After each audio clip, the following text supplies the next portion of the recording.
So, Brian, Hello, hello. how you doing? I'm great. How's it been in the 10 minutes or less since we last podcasted together? I mean, it's been kind of a crazy time. Yep. Had a couple of kids. Still not Dan. Still not Dan. Yep. You got a food heist for me? You know what? I don't. Do you have a food heist? I don't. Well, I actually do have a food heist. Oh, paid, unpaid intern Donald. I know, it's crazy. We actually have to thank the Food Heist Reddit for this one. Oh, As the person who's been keeping a very close eye as the moderator on it, they have some food heists. well, let's put their hard work to use. I agree. So to, give credit where credit is due, Distant Miscreant, this is because of you. Thank you, distant miscreant. You are distant, and I will trust you that you're a miscreant.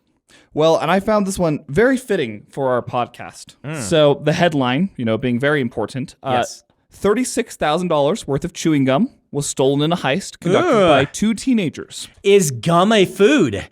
Brian, Oh. is gum a food? If you swallow it? Wait, can we digest gum? Was that a thing that was ever That's a urban concluded? myth. You can digest gum. I guess then that is?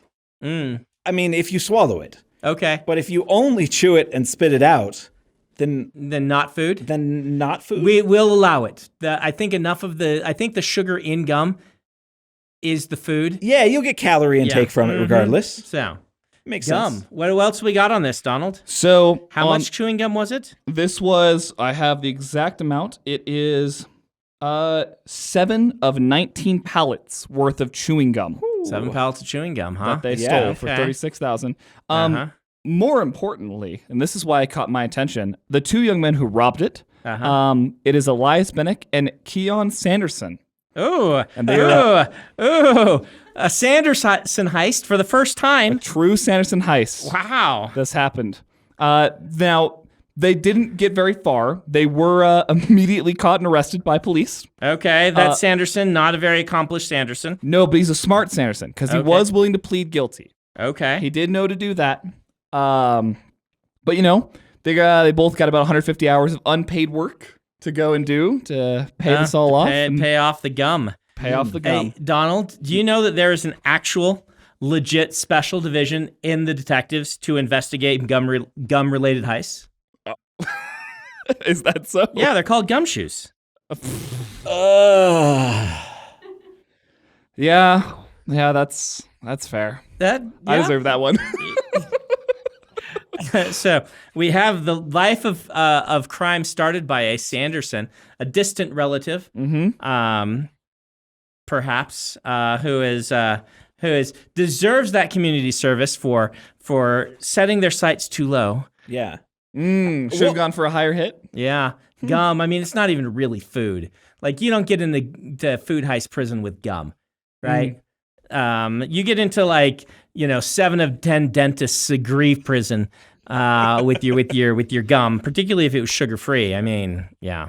It was specifically Wriggles, I believe. Wrigley's? Yeah, Wrigley's? Wrigley's. Yeah. What would you do with 7 pallets of gum? Well, I would probably try to take over the world, Pinky. Same thing we do with everything that we have 7 pallets of. Right? Do you like gum? I used to be a huge gum chewer, but I have wonky teeth, and you get paranoid when you get a fake tooth, and you're just like, even though this is a good fake tooth, this isn't coming out no matter what I eat. You get paranoid when you chew gum. Okay. Yeah. And so you just kind of reach a point where you're like, this isn't fun anymore, because I'm always thinking about, is something going to pop out? Interesting. I do have a fake tooth, and I have not had that experience at all. I do like gum. I don't love gum. I'm not always chewing gum, but if I see gum, I have that thing where I'm like, oh yeah, I like gum. And we'll have a piece of gum. Yeah, if somebody's like, oh, you want a piece of gum? Yeah, I'll definitely grab one of those. And blow pops, my favorite candy. Really? From the candy store candy. Yeah, right? yeah. Yep. Good old Do you blow like pops. the little blow pops, the ones that you can now do. suck? I do, because you can kind of just munch on those, and you get a little bit of gum, and they're nice. My theater has those standard because I like them so much. Yeah, I was gonna say that's you introduced them to me on accident because of your theater. Yep. Best blow pop flavor? Blue raspberry. It's my opinion. It's my hot take there. I don't think it's a very controversial. Hot take. Yeah.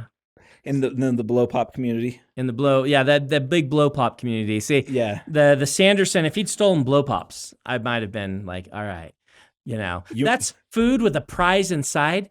That's superior to most foods. So if he had stolen that, we would be investigating you for funding him. Yes, exactly. That's correct. Are you the fence? Is that what this is all leading to? Is the Sanderson fence? The Sanderson fence. Yeah, that wouldn't be suspicious at all. Suddenly I've got 7 pallets of gum behind me in the podcast. I'm like, oh, yeah. Look what we came up with. Weird. Yeah. Somebody just dropped it off. So here's my question. Yes. Is blue raspberry a flavor? What is blue raspberry? Blue raspberry is a flavor of candy, but not of anything else. Yeah, I think it's a chemical. Yeah.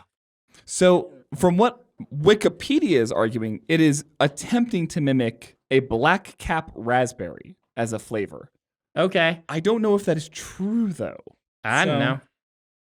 I will say that I really like grapes that taste like grape. But I don't like... Have you ever had grapes that actually taste like grape flavoring? No. You can't buy them, and I've never been able to buy them in America. What? Huh. Because the grapes that taste like grape flavoring are like the Concord. They're like wine grapes and things like this. They have generally thick rinds, and they have seeds in them. Like if you got grape juice... the big, thick, purple grape juice. Grapes that taste like that. They have them in Korea, and I love them. They're one of my favorite things ever, and you just can't buy them here. Instead, you get these terrible grapes that don't taste like grapes, that taste like, flavored water.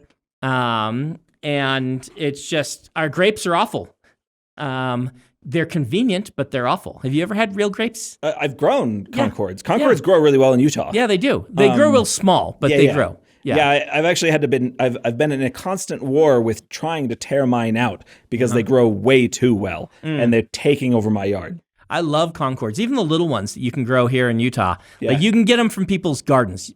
But what I like over there, they're the big, they look like an olive, that size. Mm-hmm. And for all the work you have to do to eat a Concord, because you basically have to squeeze the inside out into your mouth and then spit out the seeds. Mm-hmm. It's so much nicer when you can get one that's worth the work. I've never had a big one. Mm-hmm. That's definitely something. When I was in France last, I ended up getting stuck in a hotel room with COVID, and a friend of a friend brought us like a care package, and amongst those were local strawberries, and they blew my mind. Yeah, like so much better than strawberries you get in the U.S.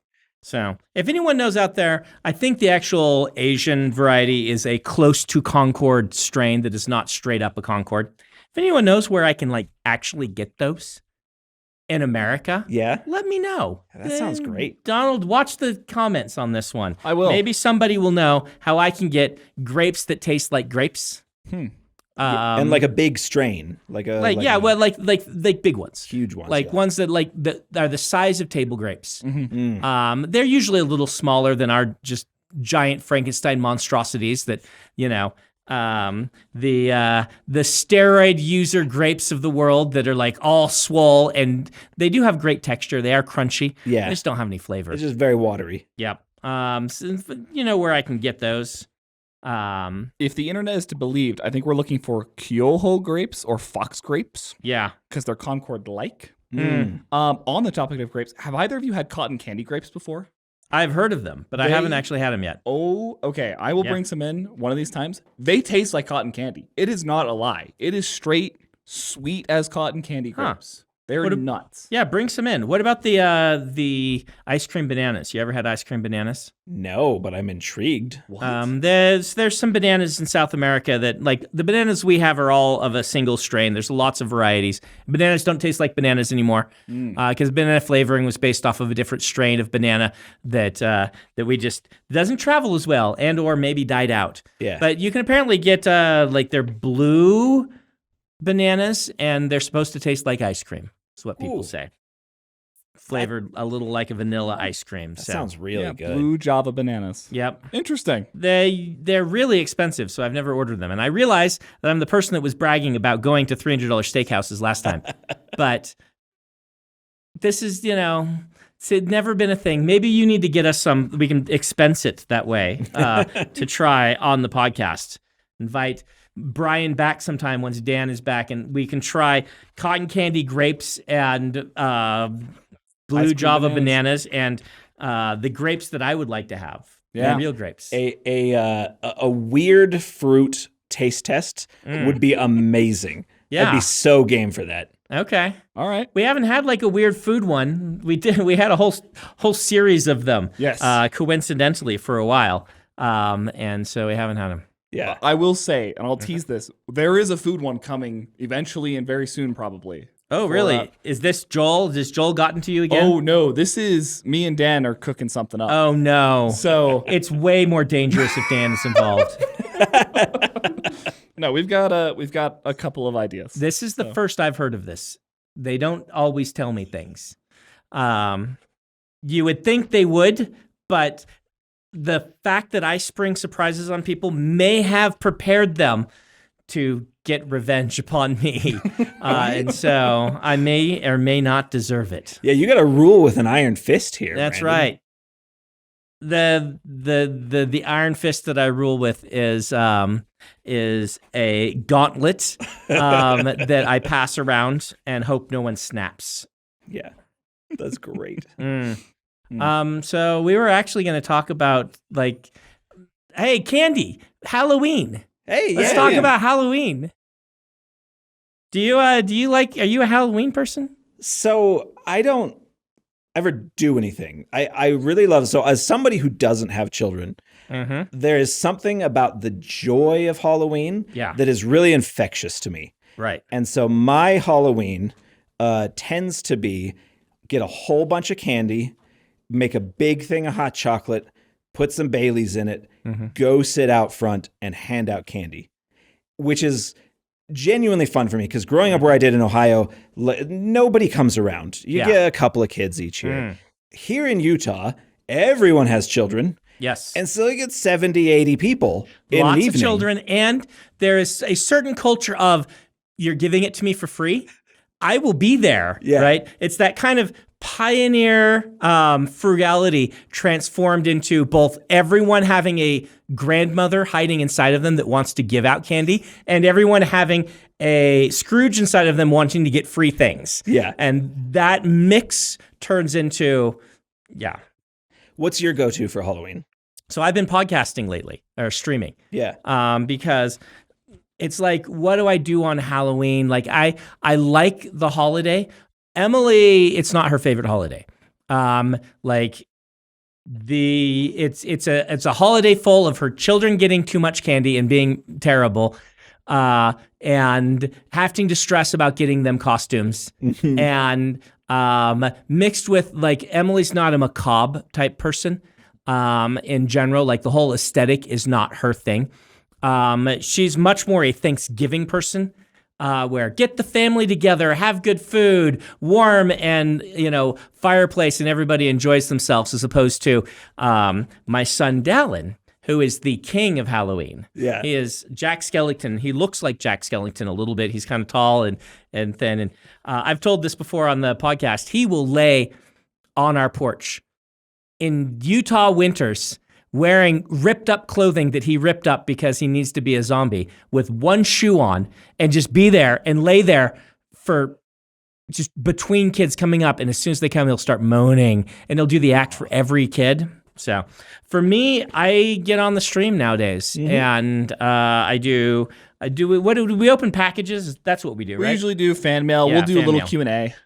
Yeah, Q&A, fan mail. It's a fun thing. It lets me dress up. Yeah. Emily does like to dress up, and so we do a couple's costume, and then we stream. Yeah. So have you seen any of my costumes? I think I tuned in because occasionally, sitting there between kids, I'll just jump online and look at things. I tuned in last year, but I don't remember what you were wearing. Last year I was Jack Black as as Bowser. Yeah. So that's good. The year before was Nightmare Fuel. Yeah. We decided I would be the Turtle Pope from Elden Ring. Oh my gosh. And we went all in on the makeup, and it was a thing. Oh, that's great. Yeah. I always feel very self-conscious dressing up as anything. Yep. And so I always kind of want to, but then end up skipping it. Well, this year we found a married couple from pop media that we think we can embody relatively well. Emily is a better match to the person she's being than I am. Yeah. I'll tell you off air who we are, but it is going to be fun. So people should show up for our stream just straight up on Halloween. Yep. Round 6 or 7 MST. Yep. Yeah, that's great. 3K. Brian. Oh, no, please go ahead, Brian. No, I just added a 3K to your MST. Well, Brian, you brought up you buy a bowl of candy. What candy are you buying?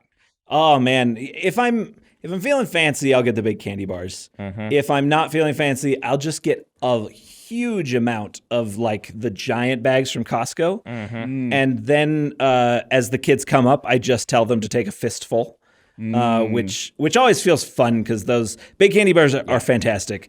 Taking a big fist of candy, no matter what your size, always feels very satisfying. We've done little the little tiny stuffed animal things before because you can get those bulk off of Amazon. The little ones you can like clip onto something, or that can be a little tie to your backpack. We did those one year, and those were a very big hit. That was back when I was trying to encourage my son, who really likes Halloween, but was feeling a little old to go trick-or-treating. But he'd 3 years in a row laid on the porch and scared kids. And so he wanted to make a spook alley. I convinced him to make a spook room. Yeah. Where he was Karen, and you had to like get past Karen, and then he give you gold coins, and then you get your spirit animal afterward. That's cool. He did that once. He's not wanted to do anything like that in recent years, so I haven't pushed him, but he wanted to do something that one year. Yeah. So. I don't ever participate with the big thing of holidays. Right. But I really like watching other people do it. It's like there's something about getting incredibly invested in a holiday, like those houses that have all the decorations, plus like when I was a kid, you'd have to get a radio channel to broadcast to the music to coordinate everything. I kind of love all of that stuff. That's Kathy, who's my sister-in-law. She's known to the podcast. She loves all that stuff, very into it. They have all the animatronics in their yard, and she loves spooky things and going on ghost tours and all of that stuff, which I think is where Dan is still. Yes. He's been there forever. Forever. Just this isn't now. The same day. We wore the same outfits as last time because...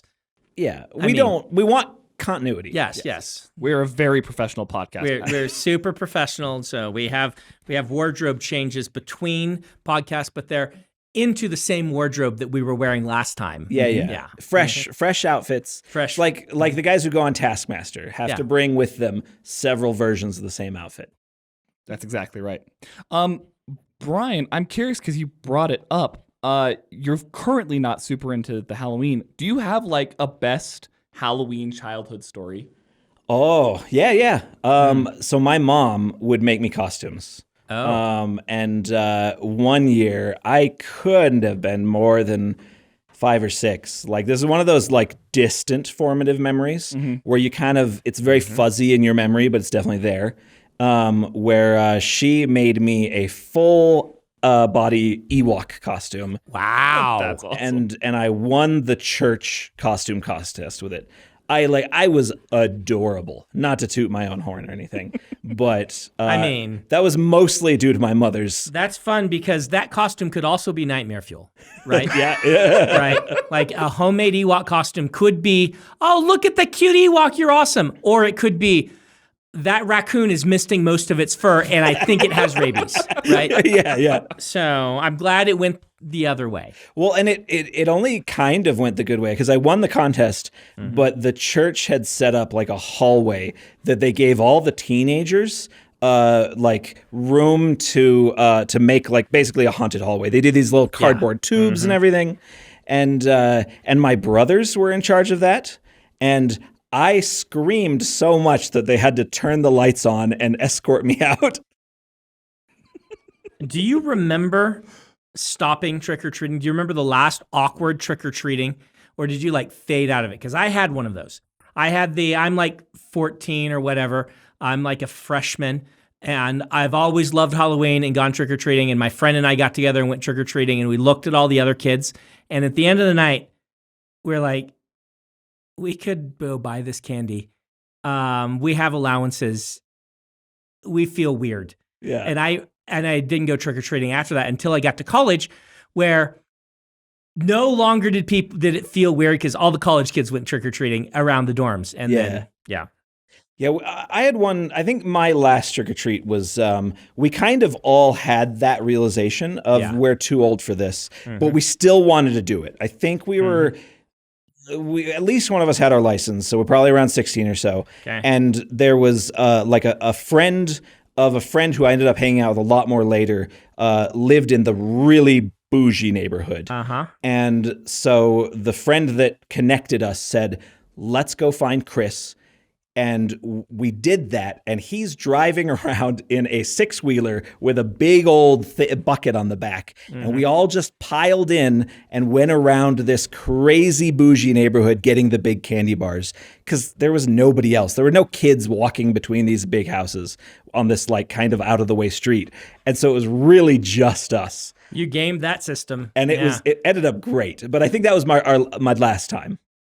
Did you trick-or-treat in college? Did you like live in the dorms and go do that whole thing? I did live in the dorms, but I have zero memory of Halloween from college. That's interesting. Yeah. I remember freshman year's the only year I lived in the dorms.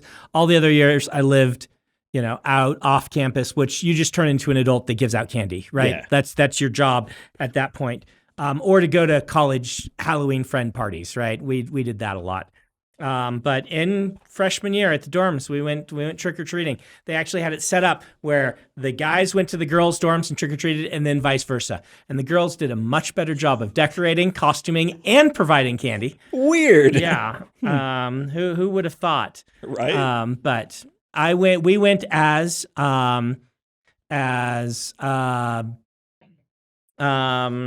President Clinton and his 2 bodyguards. So my friend Ryan Dre from Bridge 4, he was President Clinton.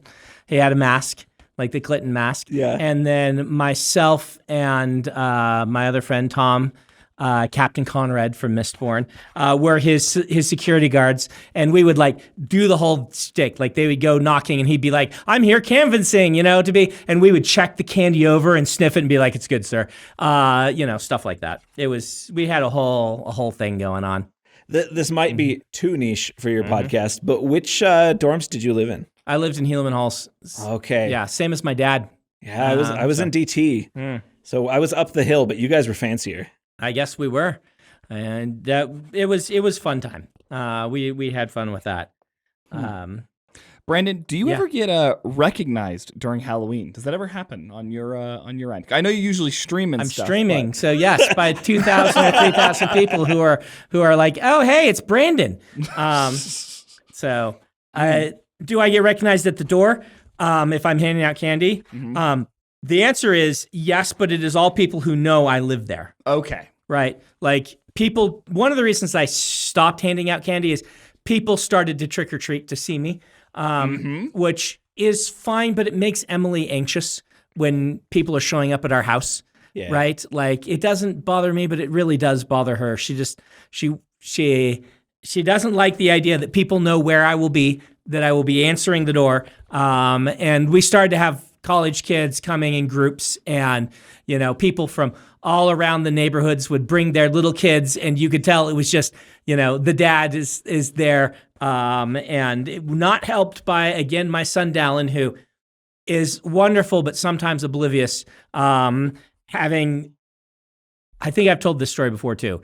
Someone came and they obviously knew who I was. And they're like, "Oh, we love your books and things." He's like, "Oh," and I'm like, "Dallin, go get them a book." because he was helping me that year. That was face down zombie year where sometimes he'd come in, we'd make him eat hot chocolate. And so he ran and got them a book. And so the next people came, knocked on the door, and he opened the door and said, and I was off somewhere. He's like, "Hey, my dad's famous. Do you want one of his books?" Oh no. Because that's how young Dallin was. He'd be embarrassed by this now. He doesn't do it anymore. So don't confront him about it. But yeah, and I'm like, oh no. And so he's like, I got a whole box, and he gave them my books. And then people started flooding to it because Sanderson's giving away books. No. And so Dallin gave away something like 5 cases, like, things of books. He's like, they want books too, Dad. I'm like, fine. We gave away Arithmetist paperbacks, which is my middle grade. So it's at least something that's somewhat appropriate for the age group. But I'm like, Dallin, my dad's famous. Do you know his books? You should have a book. Yeah, that's Dallin for you. For what it's worth, I do know a lot of, I know a person that can empathize. Halloween is very interesting for another Donald that I know very well. Yeah, because they would come expecting Fortnite gift cards, right? Oh, yes. He ended up, I know he's complained before in the past, nicely. He's nice about it. Yeah. But he's like, he gets a lot of requests for Fortnite V-Bucks. That is absolutely correct.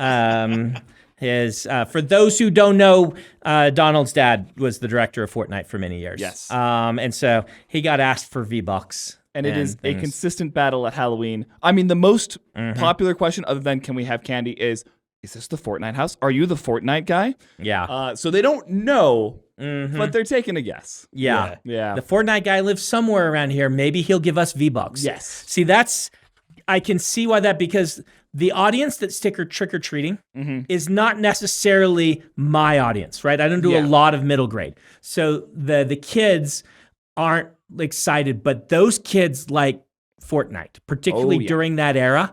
And those kids would love some V-Bucks. They will love V-Bucks. So, and word gets around. Yeah. Like kids talk. Year 1 was okay. Year 2, I happened to be there when it happened, and it was every other group.